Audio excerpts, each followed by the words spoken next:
की विशेषता बताएगा उसे हम क्या कह देंगे? क्रिया विशेषण। क्या कह देंगे? क्रिया विशेषण कह देंगे। और ये जो क्रिया विशेषण यहाँ आपके सामने लिखा, जैसे हमने मान लो क्रिया विशेषण, अगर पूछे क्रिया विशेषण किसे कहेंगे तो आप बोलेंगे क्रिया की विशेषता बताने वाला जो होता है उसे हम क्या कहेंगे? क्रिया विशेषण। तो बताओ क्रिया विशेषण आप किसे कहोगे? क्रिया की विशेषता बताने वाले को हम क्या कह देंगे?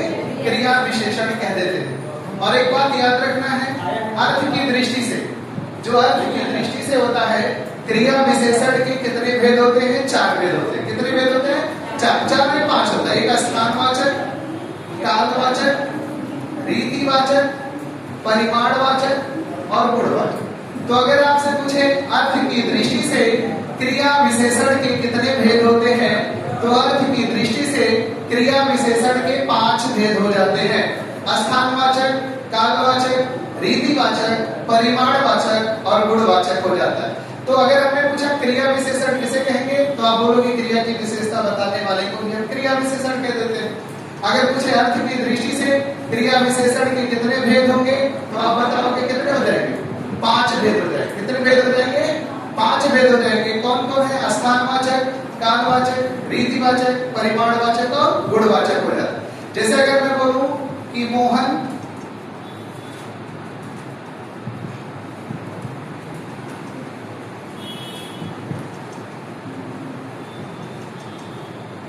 जैसे अगर हमने आपसे कह दिया, अगर हमने कह दिया मोहन बोलता है, अगर ये साधारण वाक्य लिखा है मोहन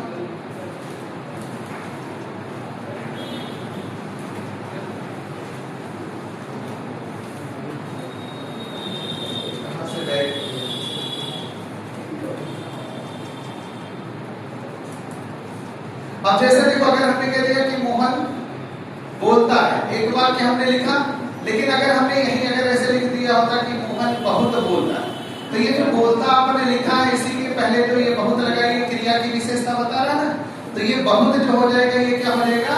क्रिया विशेषण हो जाएगा। जैसे अगर मैंने बोला कि मोहन खाता है, लेकिन हमने कह दिया मोहन ज्यादा खाता है, कम खाता है या थोड़ा सा खाता है, तो वो कम हुआ, ज्यादा हुआ, थोड़ा हुआ, ये क्रिया की विशेषता बता रहा है, तो उसी को क्या बोलेंगे?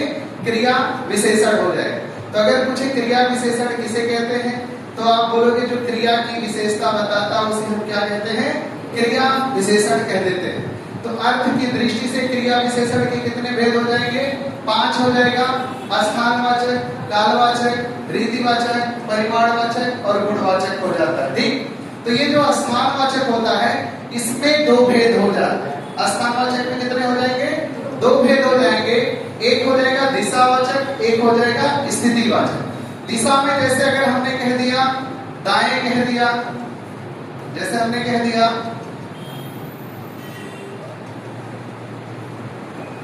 अगर हमने लिख दिया दाएं बाएं, तो ये क्या हो जाएगा? दिशावाचक। अगर हमने कह दिया पास, कह दिया निकट, कह दिया और समीप कह दिया,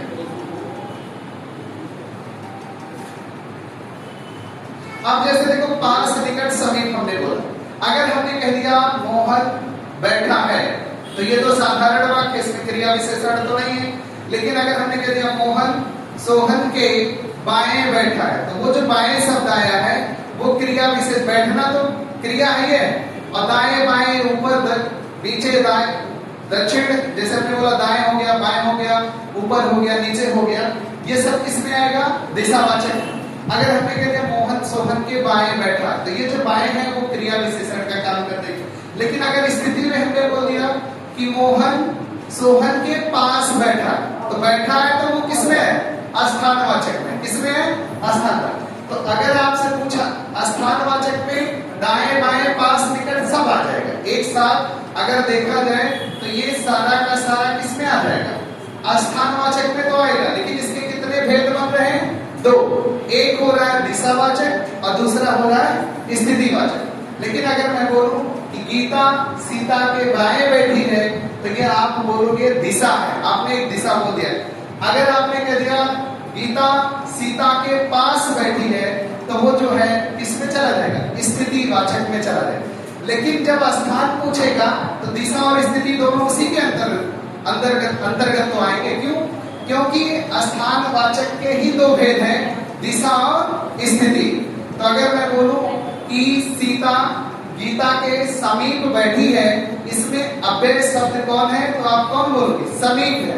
और किस प्रकार का अव्यय है, तो आप बोलोगे क्रिया विशेषण है। और लेकिन कौन सा क्रिया विशेषण है, तो आप कहोगे स्थानवाचक है, और स्थान में दिशा है या स्थिति है, तो आप क्या बताओगे, स्थिति बताओगे। क्या बताओगे, स्थिति बताओगे। और एक बात याद रखना, जब कभी आपसे पूछेगा दिशा तो दाएं बाएं दिया रहेगा, स्थिति में पूछेगा तो पास निकट समीप दिया रहेगा। अगर हमने बोला कि सीता गीता के पास बैठी है, हमने कह दिया मोहन सोहन के पास बैठा है, तो पास में देखो कोई परिवर्तन हो रहा है, चाहे वो स्त्री के लिए प्रयुक्त हुआ था, चाहे वो पुरुष के लिए प्रयुक्त हुआ, वो बैठा है और बैठी है वहां हो जाएगा, क्योंकि वो क्रिया है।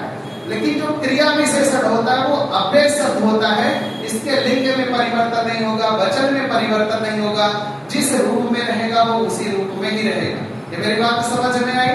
तो अगर आपसे पूछे कि स्थानवाचक क्रिया विशेषण के कितने भेद होंगे, तो आप बोलोगे स्थानवाचक क्रिया विशेषण के दो भेद होंगे, एक होगा दिशावाचक और दूसरा हो जाएगा स्थितिवाचक। दिशावाचक में दाएं बाएं दिया रहेगा, स्थितिवाचक में पास निकट और समीप दिया रहेगा। ठीक। अब देखो जो दूसरा होता है ये कालवाचक। दूसरा कौन है, कालवाचक। और कालवाचक में तीन भेद हो जाते हैं। कितने भेद हो जाएंगे, तीन। एक समयवाचक, एक अवधिवाचक और एक पौनःबोधक होता है। तो अगर आपसे पूछे क्रिया विशेषण जो अर्थ की दृष्टि से 5 भेद हुए थे, इसका जो हमने दूसरा बताया कालवाचक। तो कालवाचक जो क्रिया विशेषण होता है इसके कितने भेद होंगे, 3 भेद। कौन कौन, समयवाचक, अवधिवाचक और पौनःबोधक हो जाएगा। जैसे समय में हो गया आज कल परसों, अगर इसमें हमने ऐसे कह दिया, आज कह दिया, कल कह दिया और परसों कह दिया। ठीक। और अगर हम यहाँ बात करते हैं अवधिवाचक में, दिन भर, रात भर, ऐसे हमने कह दिया, दिन भर, रात भर। और पौनःबोधक में हमने आपसे कह दिया हर रोज, कई बार, हर रोज, और हमने कह दिया बार बार, बार। अब एक बात बताओ, जैसे अगर हमने कह दिया सीता आज आएगी, तो वो कौन सा क्रिया विशेषण आपने बताया, कालवाचक। लेकिन कालवाचक में आपने आज बोला है वो कौन सा है, समय है कि अवधि है कि पौना है, तो समय हो गया। लेकिन अगर हमने कह दिया मोहन आ जाएगा, तो मोहन आ जाएगा, तो मोहन जैसे आएगा और सीता आएगी, क्रिया है तो उसमें परिवर्तन कर दिए। लेकिन जो आज है वो क्रिया विशेषण है और उसके लिंग में परिवर्तन आप नहीं कर सकते। क्यों, क्योंकि वो क्रिया विशेषण जो था वो अभिगामी शब्द है। अगर सीता आ जाएगी तो मैं पूछूं इसमें अव्यय शब्द कौन है, तो आप कौन सा बोलोगे, आज है। लेकिन वो किस प्रकार का क्रिया मतलब अव्यय है, तो बोलोगे क्रिया विशेषण है। लेकिन क्रिया विशेषण में कौन सा है, मतलब क्रिया विशेषण में कालवाचक। और कालवाचक में समय है, अवधि है या पौना है, तो समय। लेकिन वो समय अवधि पौना नहीं पूछेगा आपसे, सीधे कालवाचक पूछ के आगे बढ़ेगा, आपसे स्थानवाचक पूछ के आगे बढ़ेगा। लेकिन बाई द वे कभी इसके अंदर जाके पूछे तो आप ये कंफ्यूज ना हो, पढ़े रहोगे तो समझ में आएगा, 4 ऑप्शन दे रहेगा, बहुत आसानी से बता सकते। तो बताओ समयवाचक में आज कल परसों, जैसे कहते हैं मोहन कल घर जाएगा और कहती है सीता कल घर जाएगी, तो देखो सीता है तो जाएगी और मोहन है तो जाएगा। लेकिन जो कल आपने बोला है वो क्रिया विशेषण है, और कौन सा क्रिया विशेषण है, कालवाचक है। और उसमें कालवाचक में भी कौन है, समयवाचक। अगर हमने आपसे कह दिया कि मोहन दिन भर पढ़ता रहा, कह दिया सीता दिन भर खेलती रही, तो वो दिन भर चाहे मोहन के लिए प्रयोग हुआ या सीता के लिए प्रयोग हुआ, इसके लिंग में कोई परिवर्तन नहीं हुआ है, ना वचन में कोई परिवर्तन है, वो अपने मूल ही रूप में है, इसी नाते उसको अव्यय कहा जाता है। तो अगर हमने कह दिया मोहन दिन भर पढ़ता रहा, ये कौन सा क्रिया विशेषण है, तो कहोगे कालवाचक। लेकिन कालवाचक में भी कौन है, तो कौन है, अवधि बोधक है। अवधि मतलब 2 घंटा 4 घंटा इस टाइप का दिया जाएगा। ठीक। और पौनःबोधक जो होता है, जैसे हमने कहते हैं सीता हर रोज मंदिर जाती, तो कह दिया मोहन हर रोज मंदिर जाता, तो हर रोज या बार बार वो जो आता है वो किसमें आता है, पौनःबोधक। तो बताओ कालवाचक क्रिया विशेषण के कितने भेद होंगे? 3। कौन कौन? समय, अवधि और पौनः बोधक हो जाएगा। स्थानवाचक क्रिया विशेषण के कितने भेद? 2। कौन कौन? दिशा और स्थिति। दिशा में क्या होगा? दाएं बाएं। और स्थिति में क्या होगा? पास, निकट, समीप होगा। और कालवाचक के कितने भेद? 3। कौन कौन? समय, अवधि और पौनः। समय में कौन? आज, कल, परसों दे देगा। और अवधि में क्या हो जाएगा? दिन भर, रात भर हो जाएगा। और पौनः बोधक में हर रोज और बार बार हो जाएगा। अब ये देखो, जो तीसरा आपने लिखा रीतिवाचक, इसके 7 भेद होते हैं। अर्थ के आधार पर जो क्रिया विशेषण के 5 भेद हुए हैं, तो इसमें आपने पहला स्थान पढ़ा, दूसरा काल पढ़ा, जो तीसरा रीतिवाचक होता है।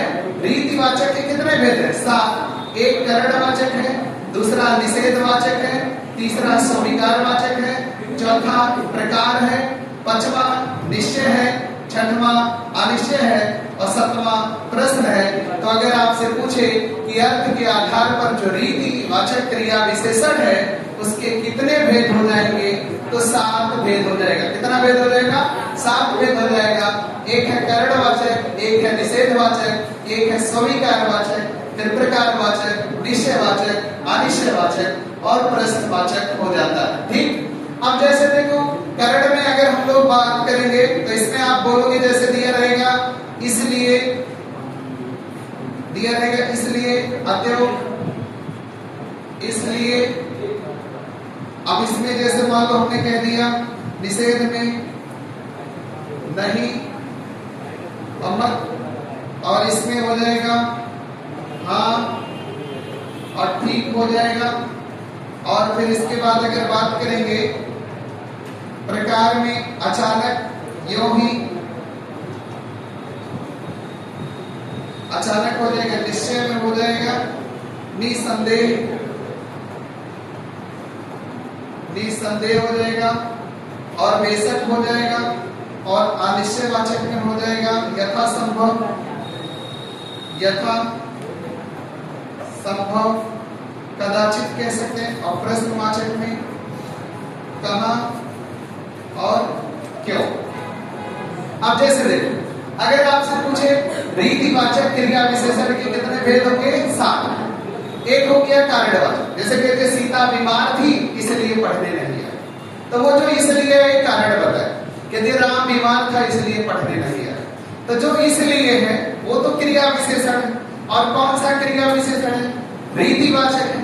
और रीतिवाचक में कौन है? कारणवाचक, करणवाचक जिसको बोलेंगे। कारण मतलब वो कारण बताएगा किस कारण से काम नहीं होगा। और दूसरा निषेधवाचक, निषेध मतलब मना करना होगा। जैसे कहते मोहन मत आना और कहते सीता मत आना, तो वो जो मत है, आना तो एक क्रिया है, जो आना एक क्रिया है, उसमें आप परिवर्तन कर सकते हो। लेकिन जो मत शब्द प्रयोग कर रहे हो, चाहे वो स्त्री के लिए प्रयोग करोगे या पुरुष के लिए प्रयोग करोगे, वो अपने मूल ही रूप में रहेगा, उसमें कुछ परिवर्तन नहीं होगा। तो ये जैसे अगर मैं आपसे इतना शब्द बोला, बाएं दाएं, पास, निकट, समीप, आज, कल, परसों, दिन भर, हर रोज, बार बार, इसलिए, नहीं, मत, ठीक, अचानक, निसंदेह, बेशक, यथासंभव, कहां और क्यों, ये शब्द कौन से शब्द है? ये शब्द कौन से शब्द है? अव्यय शब्द। और अव्यय में भी किस प्रकार के अव्यय है? ये क्रिया विशेषण के, मतलब किसके हैं? क्रिया विशेषण के अव्यय हो जाएंगे। तो करणवाचक में इसलिए हो गया, निषेधवाचक में नहीं हो जाएगा। यदि सीता घर नहीं आती है, यदि मोहन घर नहीं आता है, तो वो जो नहीं शब्द है वो निषेधवाचक बोलोगे, रीतिवाचक क्रिया विशेषण है। कौन सा विशेषण है? रीतिवाचक क्रिया विशेषण। लेकिन रीतिवाचक में भी कौन सा? निषेधवाचक हो जाएगा। कौन सा हो जाएगा? निषेधवाचक। अब वही देखो स्वीकारवाचक, आपने बोला हाँ और ठीक, जैसे कहते घर आना है तो आप बोले हाँ घर आएंगे, तो हाँ वो जो बोला है वो स्वीकार। लेकिन आप ऐसे सिर्फ बोल देते घर आएंगे, तो इसमें कोई क्रिया विशेषण शब्द नहीं है।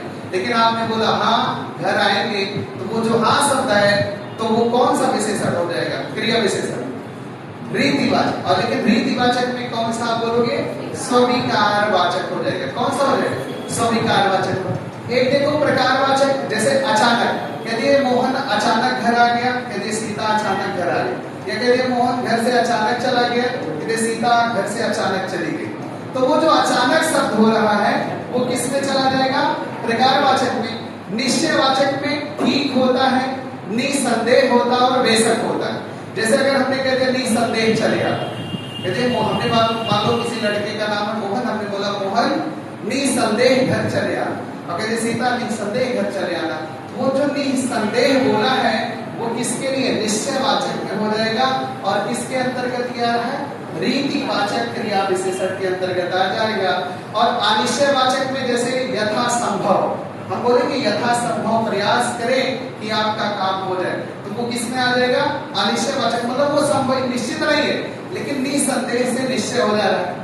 अब प्रश्नवाचक जो क्रिया विशेषण होगा उसमें आप ऐसे एक तरीके से बोलोगे, जैसे हमने कह दिया वह कहाँ जाएगा, या हमने वो आपसे बोला वह क्यों जाएगा, या कहते सीता क्यों जाएगी, हमने बोला मोहन क्यों जाएगा। तो वो जो क्यों शब्द हमने प्रयोग किया है ये रीतिवाचक क्रिया विशेषण में जाएगा। लेकिन कौन से रीतिवाचक में? तो आप बोलोगे प्रश्नवाचक में हो जाएगा। आपसे सिर्फ वो क्रिया विशेषण का शब्द वाक्य में दिया रहेगा वही पूछेगा, लेकिन बाय द वे कभी शब्द पूछे ये किस प्रकार का क्रिया विशेषण है, तो यदि आप एक बार समझे रहोगे तो 4 ऑप्शन दिया रहेगा, उसमें से थोड़ा सा पढ़ोगे, गेस लगाओगे, आपका उत्तर सही निकलेगा। लेकिन अगर नहीं पढ़े सिर्फ ऐसे मतलब आप देख लीजिए कि हाँ ये क्रिया विशेषण वो होता है जो क्रिया की विशेषता होता है, लेकिन जब भेद पूछ लेगा कि मतलब स्थानवाचक कौन है, कालवाचक कौन है, रीतिवाचक कौन है, परिमाणवाचक कौन है, गुणवाचक कौन है, तब आपको ये बताना पड़ेगा। और वो भी उसमें भी उसके अंदर भी पूछ सकता है आपसे, जैसे हमने बताया स्थान में 2 भेद होता है, दिशा और स्थिति होता है, कालवाचक में 3 होता है, समय अवधि और कौन बोधक होता है, और रीतिवाचक के कितने भेद होते हैं? 7 भेद होता है, करणवाचक, निषेधवाचक, स्वीकारवाचक, प्रश्नवाचक, निश्चयवाचक, अनिश्चयवाचक और प्रश्नवाचक हो जाएगा। ऐसे भी पूछ सकता है रीतिवाचक क्रिया विशेषण के कितने भेद होंगे, या रीतिवाचक क्रिया विशेषण का भेद नहीं होगा तो 3 इसमें से दे देगा, एक ही कोई दूसरा दे देगा, या रीति के आधार पर क्रिया विशेषण का भेद होगा, एक ये दे देगा, 3 कोई दूसरा दे देगा। उसको क्वेश्चन बनाना तो किसी भी तरीके से बना लेगा, लेकिन अगर आप पढ़े हो समझे हो तो आप बड़े आसानी से उत्तर बता सकते हो। ठीक, अब बात करते हैं परिमाणवाचक।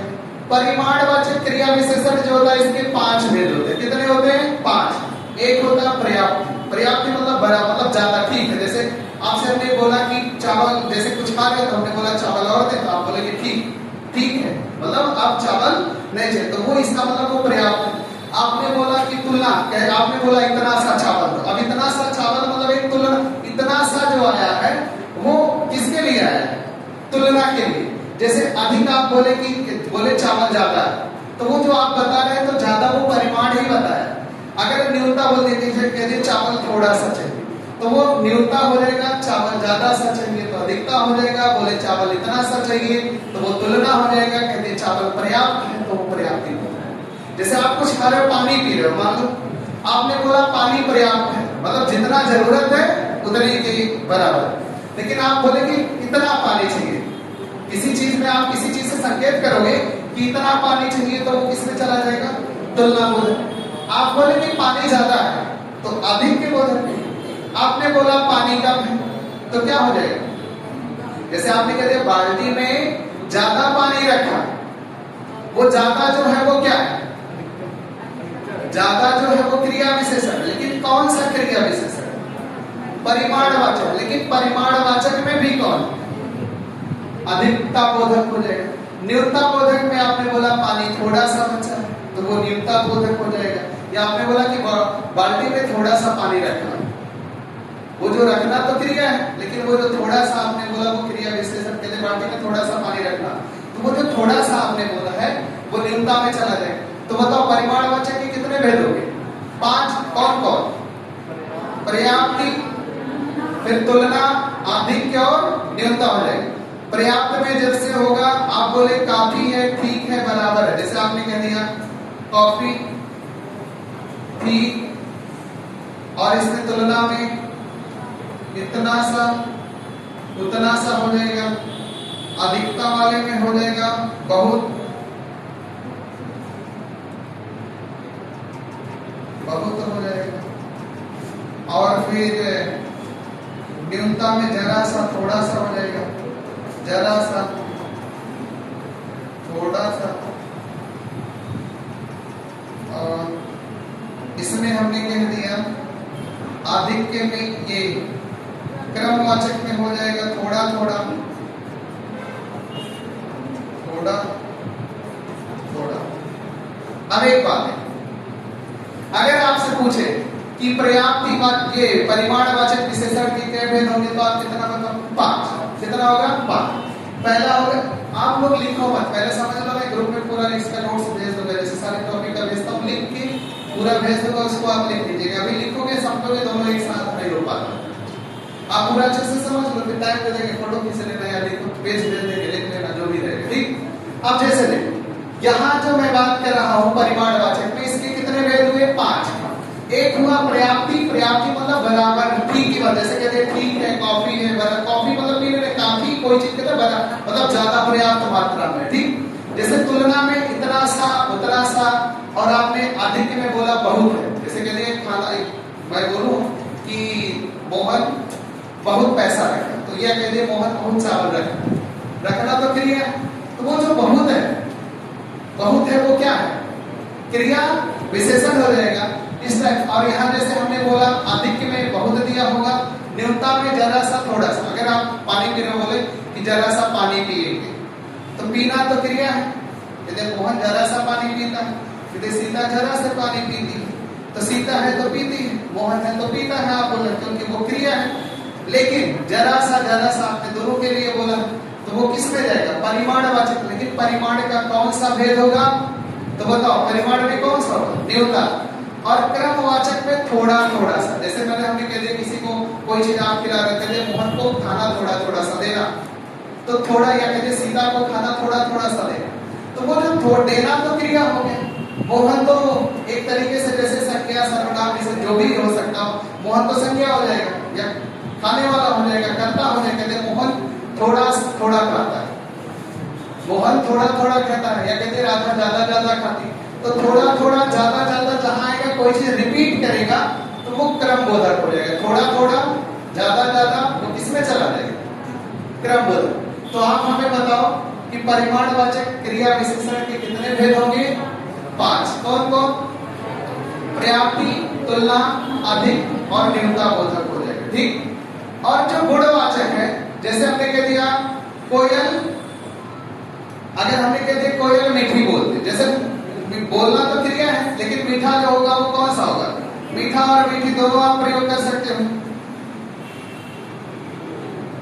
अगर पूछे क्रिया, वो गुणवाचक क्रिया विशेषण किसे कहेंगे, तो आप बोलोगे जो गुण की विशेषता बताए उसे हम क्या बोलेंगे? गुणवाचक क्रिया विशेषण। जैसे हमने कोई बोला कि कोयल मीठी बोलती है, तो वो जो बोलना है वो क्या है? क्रिया है। लेकिन जो मीठी आपने बोला है तो वो क्या हो जाएगा? क्रिया विशेषण। तो अगर आपसे पूछे क्रिया विशेषण हम किसे कहते हैं, तो जो क्रिया की विशेषता बताए, तो बोलना तो क्रिया है, लेकिन मीठा बोलना वो क्या हो जाएगा? क्रिया विशेषण हो जाएगा। तो अगर आपसे पूछे कि अर्थ की दृष्टि से क्रिया विशेषण के कितने प्रकार, तो कितने प्रकार? 5। कौन कौन? स्थानवाचक, कालवाचक, रीतिवाचक, परिमाणवाचक और गुणवाचक। फिर स्थानवाचक के कितने भेद? 2। कौन कौन? दिशा और स्थिति। दिशा में कौन? दाएं बाएं। स्थिति में पास, निकट, समीप हो जाएगा। कालवाचक के कितने भेद? 3। काल में 3, समय, अवधि और कौन है वो। ठीक। जो समयवाचक है इसमें आज, कल, परसों दिया रहेगा सब। अवधि में दिन भर, रात भर दिया रहेगा। कौन है बोधक में हर रोज दिया रहेगा, बार बार दिया रहेगा। और जब रीतिवाचक की बात करेगा तो रीतिवाचक के कितने भेद हो जाएंगे? 7। पहला क्या पढ़ा है? करणवाचक, इसमें इसलिए हो जाएगा। निषेधवाचक नहीं और मत हो जाएगा। स्वीकारवाचक में हाँ और ठीक हो जाएगा। और फिर इसके बाद अगर हम बात करेंगे प्रकारवाचक में क्या हो जाएगा? अचानक हो जाएगा, सहसा हो जाएगा। ठीक। और फिर इसके बाद अगर हमने आपसे पूछ लिया निश्चयवाचक में, तो निसंदेह और बेशक हो जाएगा। अनिश्चयवाचक में यथा संभव कदाचित हो जाएगा। और प्रश्नवाचक में कहां और क्यों हो जाएगा। ठीक। अब वही बात करते हैं परिमाणवाचक। तो परिमाणवाचक में 5 भेद होगा, पर्याप्ति, तुलना, आधिक्य, न्यूनता और क्रम बोधक हो जाता है। तो पर्याप्ति बोधक में ठीक होगा, काफी होगा, तुलना में इतना सा होगा, उतना सा होगा, आधिक्य में बहुत होगा, न्यूनता में जरा सा होगा, थोड़ा सा होगा, क्रम बोधक में थोड़ा थोड़ा सा होगा, ज्यादा ज्यादा सा होगा। तो किसमें चला जाएगा? क्रम। तो बताओ क्रिया विशेषण किसे कहते हैं? जो क्रिया की विशेषता होता है उसे क्या बोलेंगे? क्रिया विशेषण। और क्रिया विशेषण के कितने भेद होंगे? अर्थ के आधार पर 5। कौन? स्थान, काल, परिमाण और गुणवाचक। स्थान में कितने भेद? 2। कौन? दिशा और स्थिति। कालवाचक के कितने भेद? 3। कौन? समय, अवधि और और रीतिवाचक के कितने भेद? 7। कौन? निषेध, संहिता, प्रकार, निश्चय, अनिश्चित, प्रश्न हो जाएगा। और परिमाणवाचक के कितने भेद? 5। पर्याप्ति, तुलना, आधिक्य, न्यूनता और क्रम हो जाएगा। और जो गुणवाचक होता है इसका भेद नहीं होता, बस वो गुण की विशेषता बताता है, मतलब क्रिया की गुण की विशेषता बताता है। जैसे क्रिया विशेषण किसे कहते हैं? जो क्रिया की विशेषता बताता है। तो जैसे कहते हैं मोहन, जैसे हमने कहते हैं कोयल मीठी बोलती है, तो बोलना तो एक क्रिया है, लेकिन वही जो मीठी बोल दिया तो वो क्रिया विशेषण हो गया। और कौन सा क्रिया विशेषण हो गया? गुणवाचक हो गया। बात समझ में आया कि नहीं? अब ये हो गया अर्थ की दृष्टि से क्रिया विशेषण का भेद। अगर यही प्रयोग की दृष्टि से आपसे क्रिया विशेषण का भेद पूछेगा, अब प्रयोग कहेगा, तो 3 भेद हो जाएगा। साधारण क्रिया विशेषण, संयोजक क्रिया विशेषण और अनुबंध क्रिया विशेषण हो जाएगा। और रूप की दृष्टि से पूछेगा तो रूप के दृष्टि से भी 3 हो जाता है। मूल क्रिया विशेषण हो जाएगा, यौगिक क्रिया विशेषण हो जाएगा और स्थानीय क्रिया विशेषण हो जाता है। तो आप क्रिया विशेषण 3 टाइप से पढ़े हो। एक अर्थ के आधार पर पढ़े हो और दूसरा कौन सा पढ़े हो? प्रयोग के आधार पर पढ़े हो और तीसरा किस आधार पर है? रूप के आधार पर है। तो अर्थ के आधार पर 5 पढ़े हो, रूप के आधार पर 3 हो जाएगा और प्रयोग के आधार पर भी 3 हो जाएगा। तो इसको लिखो, फिर आगे बताओ। ऐसे नॉर्मली जो प्रयोग के आधार मतलब प्रयोग की दृष्टि से क्रिया विशेषण का 3 प्रकार हो जाएगा और रूप के दृष्टि से भी क्रिया विशेषण 3 प्रकार का हो जाएगा।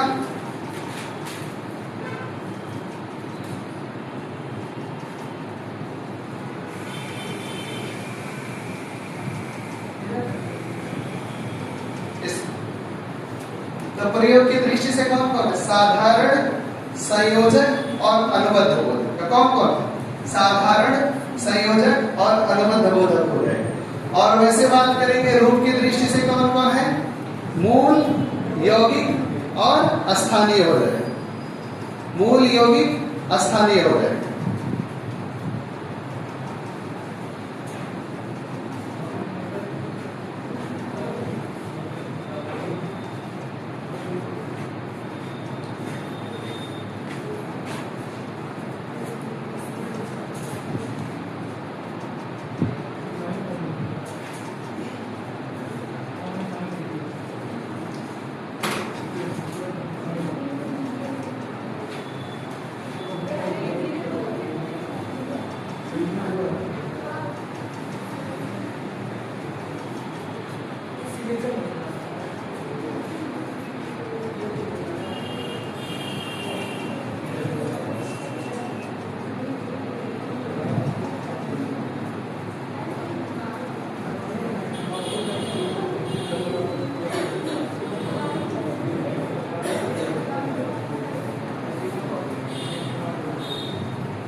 तो ये क्लियर हुआ। अभिकारी में पहला चैप्टर जो हमने आपको बताया था क्या?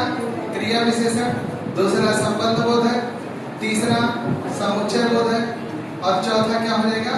विस्मय आदि बोधक। तो इसमें पहला क्रिया विशेषण कंप्लीट हुआ। कौन कौन सा बताया है?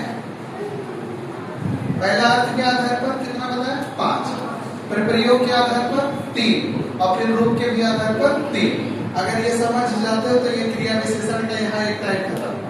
अब तक दूसरे पे आएंगे, ये कौन सा हो जाएगा? संबंध बोधक अव्यय हो जाएगा। कौन सा हो जाएगा? संबंध बोधक अव्यय हो जाएगा। अगर हम बात करते हैं संबंध बोधक अव्यय,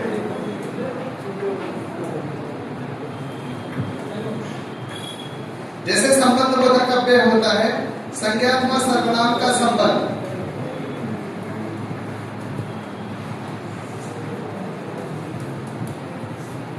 बोधक अव्यय जो होता है इसमें बोलेंगे संज्ञा अथवा सर्वनाम का संबंध, संज्ञात्मक सर्वनाम का संबंध वाक्य के दूसरे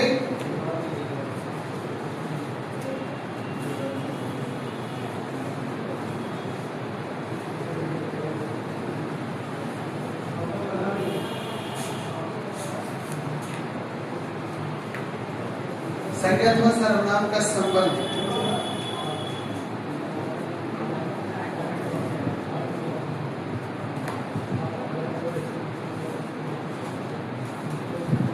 वाक्य के दूसरे शब्द से जोड़ता है, दूसरे शब्द से जोड़ता है, तो उसे क्या बोलेंगे? संबंध बोधक अव्यय।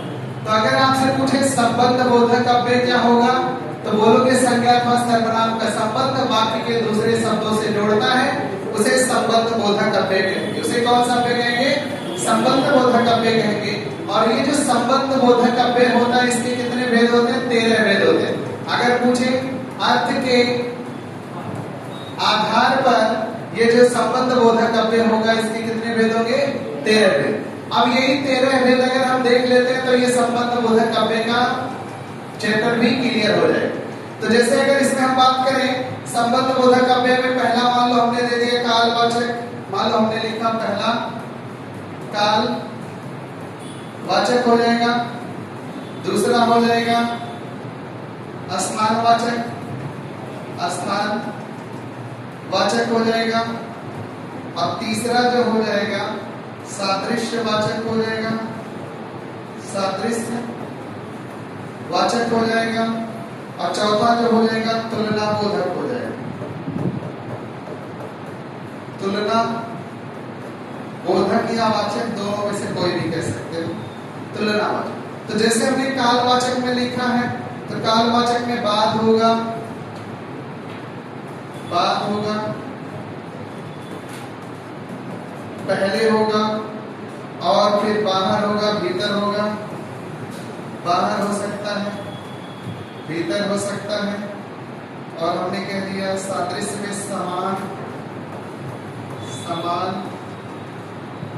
तरह, और फिर इसके बाद दिशावाचक, स्थानवाचक, कालवाचक, सादृश्यवाचक, अब तुलनावाचक। तुलनावाचक में अपेक्षा, अपेक्षा, साम्य। अब एक बात सुनो, जैसे हमने बोला क्या संबंध बोधक अव्यय किसे बोलेंगे? बोलेंगे संज्ञात्मक सर्वनाम का संबंध वाक्य के दूसरे शब्दों से जोड़ता है, उसे हम संबंध बोधक अव्यय कहेंगे। अर्थ के आधार पर संबंध बोधक अव्यय के 13 भेद हो जाएंगे। इसमें जैसे लिखा पहला कालवाचक, तो कालवाचक में भी संबंध बोधक, जैसे मैं बोलूं कि मोहन सोहन के बाद पहुंचा, तो वो जो बाद है वो कौन सा है? मतलब यहाँ जोड़ना ना कि मतलब मोहन सोहन और ये दो शब्दों को जो संज्ञात्मक सर्वनाम का संबंध वाक्य के दूसरे शब्दों से जोड़ने का काम करेंगे, तो इसे हम कौन सा बोलेंगे? संबंध बोधक अव्यय। तो वहां जो हमने कालवाचक बोला है कि बाद भी हो सकता पहले, जैसे कहते हैं सीता गीता के पहले बैठे, मतलब समय की बात हो रहा है, या कहते हैं सीता गीता के बाद बैठे, या सीता गीता से पहले पहुंची, या कहते हैं मोहन सोहन से पहले पहुंचा। तो ये सब ये किस में आ जाएगा? कालवाचक। स्थानवाचक में जैसे भीतर भी हो सकता है, कहते हैं कि कपड़ा अलमारी के बाहर रखा, या आपने कह दिया कुर्सी घर के बाहर रखी है, कमरे के बाहर रखी है, तो वो जो बाहर या भीतर शब्द आ रहा है वो स्थानवाचक संबंध बोधक अव्यय हो जाएगा। कौन सा हो जाएगा? स्थानवाचक। अब सादृश्यवाचक होता है, सादृश्य मतलब समान की बात होती है। जैसे हमने कह दिया मोहन सोहन के समान है, या हमने कह दिया राधा गीता के समान है, तो वहां राधा और गीता तो दोनों संज्ञा है, तो वाक्य के मतलब दो शब्दों से जोड़ने का काम कर रहा है वो समान, तो वो सादृश्यता वाचक संबंध बोधक अव्यय हो जाएगा। कौन सा? सादृश्यवाचक संबंध बोधक अव्यय हो। जैसे संबंध बोधक की अव्यय चेक कर रही है अभिकारी शब्द में, तो आप अगर हमने कहते हैं राधा गीता के समान है, तो वो जो समान है वो संबंध बोधक अव्यय है। लेकिन कौन सा संबंध बोधक अव्यय है? सादृश्यतावाचक। जैसे कि ऐसे चारों दिया रहेगा, मान लो किसी वाक्य में बाद आया, किसी में भीतर आया, किसी में समान आया, किसी में अपेक्षा है, कोई भी वाक्य लिखा होगा। तो अगर आपसे पूछे कि बताओ कालवाचक कौन होगा, तो जो समय के बारे में बताया होगा, तो बाद में पहले यही तो समय बता रहा है। स्थान में बाहर भीतर अगर कह रहा है तो ये स्थानवाचक हो जाएगा। समान कह दिया, तरह कह दिया, तो वो सादृश्यतावाचक हो गया। जैसे तुलना में क्या होता है, जैसे कह दिया गीता सीता की अपेक्षा अच्छी, तो गीता सीता की अपेक्षा अच्छी है, तो वहां आप क्या कर रहे हो? तुलना कर रहे हो। वहां सादृश्यता मतलब आप बोलो कि समान, जैसे आपने बोला कि गीता सीता के समान है, तो वहां आपने तुलना किया था, भाई समानता बताइए। यहाँ वहां एक की अपेक्षा दूसरे को अच्छा बोला कि गीता सीता की अपेक्षा अच्छी है, तो यहाँ आपने क्या किया है? तुलना की। और वहां सादृश्यता मतलब दोनों एक जैसे नहीं है, जैसे गीता सीता जैसी आप वहां बोले, लेकिन यहाँ बोला कि गीता सीता के सामने कुछ नहीं, या कहते गीता सीता की अपेक्षा बहुत अच्छी है, या गीता सीता की अपेक्षा बहुत बुरी है। तो इस टाइप से जब दिया रहेगा तो वो किसमें चला जाएगा? तुलना। तो बताओ अर्थ के आधार पर क्रिया विशेषण का कितना भेद होगा? 3। कौन कौन? कालवाचक, स्थानवाचक, सादृश्यतावाचक और तुलनावाचक, ये 4 होगा। तो जहां कालवाचक की बात करेगा वहां समय के बारे में दिया रहेगा, जहां स्थान की बात करेगा वह स्थान के बारे में दिया रहेगा, सादृश्यता में पूछा गया तो समान से संबंधित दिया रहेगा, और तुलना में दिया रहेगा तो वहां अपेक्षा सामने दिया। जैसे कहते राम के सामने मोहन कुछ नहीं है, वो सामने मतलब उसकी तुलना की बात की है। जैसे हमने कह दिया भाई तुम्हारे सामने कुछ नहीं, तो वो आपकी तुलना हमने उससे किया है। तो ये 4 हो गया। कौन कौन? काल, स्थान, सादृश्यता और तुलना। अगला देखते हैं तुलना के बाद अगर देखेंगे, हाँ बताओ। जैसे अगर आपने बोला कि राम श्याम की अपेक्षा कुछ नहीं, यार कहते राम श्याम से, अगर हमने कहते राम श्याम की अपेक्षा ठीक है, तो वो जो आप राम और श्याम, तो संज्ञा सर्वनाम का दूसरे शब्द के साथ संबंध जोड़ने का काम कर रहा है संबंध बोधक। वही जब समुच्चय बोधक अव्यय पढ़ेंगे तो वो वाक्य को जोड़ता है, और संबंध बोधक अव्यय जो होता है वो शब्द को जोड़ता है। जैसे हमने कहते हंस दूध और पानी को अलग कर देता, तो हंस दूध पानी को, दूध और पानी को अलग करा, तो यहाँ एक वाक्य जुड़ रहा है। और यहाँ जब हम आपसे बोले कहते मोहन बाजार जाए और सब्जी लेकर आया, अगर ये जो और शब्द आया है तो ये समुच्चय बोधक अव्यय में चला जाए। किसमें चला जाए? समुच्चय। राम बाजार गए, राम सब्जी लेकर आए, वो जो और है, जब वाक्य जुड़ता है तो वो समुच्चय बोधक अव्यय होता है।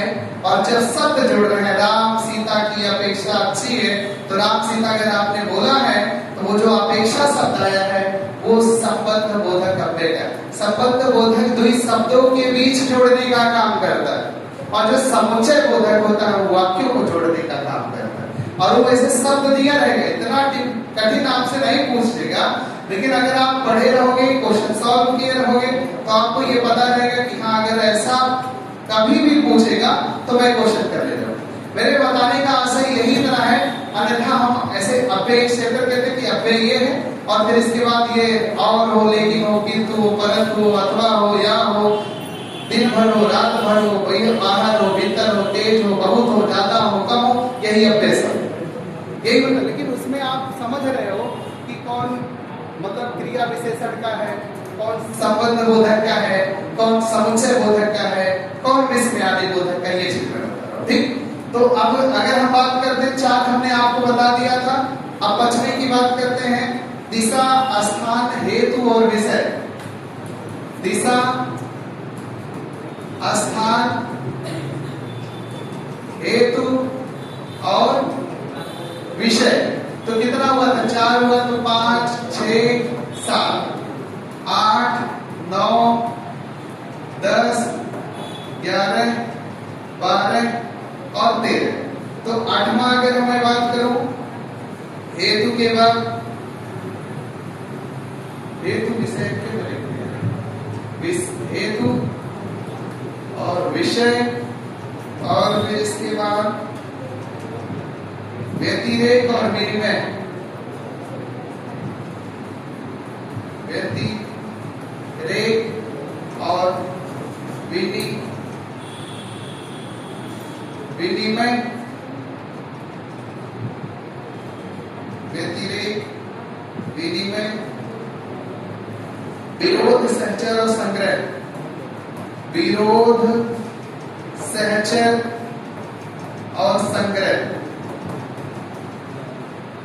अब जैसे आप उधर पढ़े थे तो दिशा, स्थान, हेतु, दिशावाचक, स्थानवाचक, हेतुवाचक, विषयवाचक, व्यतिरेकवाचक, विनिमयवाचक, विरोधवाचक, सहचरवाचक और संग्रहवाचक हो जाएगा।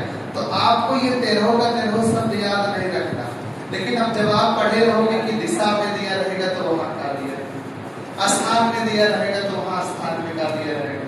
हेतु की बात करेगा, हेतु जैसे आप देखते हो कि जैसे गाड़ी पे लिखा होता है जैसे कृषि कार्य हेतु, जैसे एम्बुलेंस पे लिखा होता है लाश के वास्ते, वास्ते हेतु, ऐसे कहीं लाश हेतु लिखा होता है, कहीं लाश के वास्ते लिखा होता है। तो वो जो हेतु होता है वो कारण होता है कि मतलब किसके लिए वो है। तो ऐसे अगर पूछे कि अर्थ की दृष्टि से संबंध बोधक अव्यय के कितने भेद होते हैं तो आप कितना बताओगे? 13 हो जाएगा। कितना हो जाएगा? 13। अब जैसे देखो हमने जो आपको पहले बताया था वो कौन कौन सा बताया था? पहले क्या बताया था? एक सेकंड, कालवाचक बताया था, काल स्थान एक साथ है। एक पहला क्या बताया था? काल, स्थान, सादृश्य और तुलना, यही तो बताया था। एक हो गया, 2 हो गया, 3 हो गया, 4 हो गया, 5, 6, 7, 8, 9, 10, 11 और 12। अब देखो दिशा की अगर हम बात करते हैं तो दिशा में क्या दिया रहेगा? दिशा में बात करेंगे और तरफ, जैसे हमने कह दिया और कह दिया, तरफ कह दिया, और कह दिया और तरफ कह दिया। और हो गया, तरफ हो गया और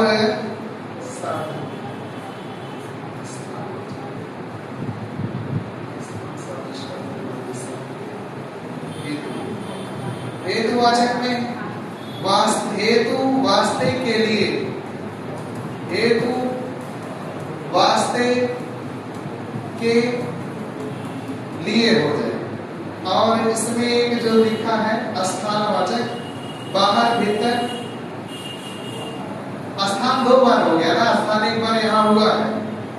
पहले देखो काल, स्थान, सादृश्य और तुलना लिखा था ना, तो ये स्थानवाचक नहीं यहाँ पे लिख देंगे स्थान, सादृश्य, तुलना, साधनवाचक।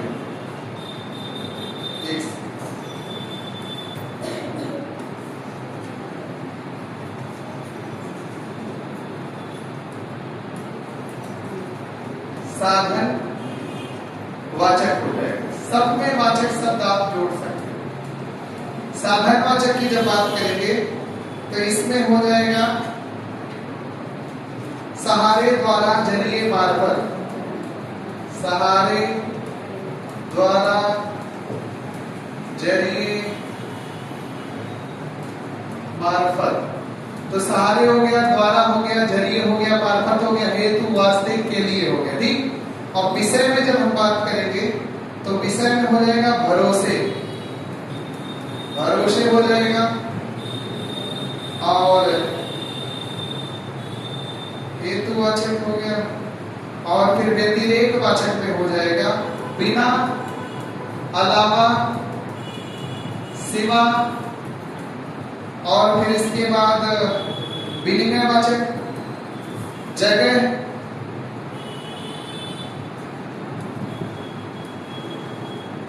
जगह कह दिया, बदले कह दिया, उल्टे कह दिया, एवज कह दिया, और फिर विरोध में अगर हमने कह दिया,